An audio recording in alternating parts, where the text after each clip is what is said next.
Naghahanda na ang mga senador para talakayin ang pag-amyenda sa kontrobersyal na sin tax bill. Itinakda ang pagdinig sa darating na Nobyembre. Ang ulat mula kay Bianca Piedad. Kanya-kanya ng suhestyon at rekomendasyon ng ilang senador para sa nakatakdang diskusyon at pag-amyenda ng sin tax bill sa darating na Nobyembre. Tinawag ni Senador Miriam Santiago na Death Star Bill ang isinumiteng bersyon ni Senador Ralph Recto na chairman ng Senate Committee on Ways and Means. Sinabi ni Santiago na kung maliit lang ang ipapataw na buwis sa sin products, marami pa rin ang makakabili nito na taliwas sa nilalayo ng naturang panukalang batas.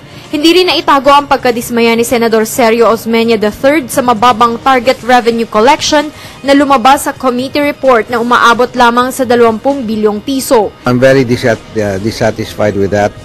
I was hoping that the Senate could reinforce the need for the national government to have a higher to collect higher revenues. Iminungkahi naman ni Senador Franklin Drilon na magkaroon lamang ng two-tiered system sa pagpatong ng buwis sa sigarilyo sa unang taon ng implementasyon nito. We feel that the rates proposed in the committee report are not sufficient. I recommend that there should only be two tiers or two levels, the low and the high. The low should have a tax rate of 15 pesos. And the high should have a tax rate of 30 pesos.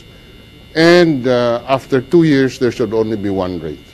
Samantala, nakikiisa naman si Senador Bongbong Marcos sa naging pasya ng Ways and Means Committee na unti-untiin ang pagpapataw ng buwis sa tabako at alkohol. Kailangan anya ito upang hindi mabigla ang tobacco industry lalo na't dito nakasalalay ang kabuhayan ng ibang Pilipino.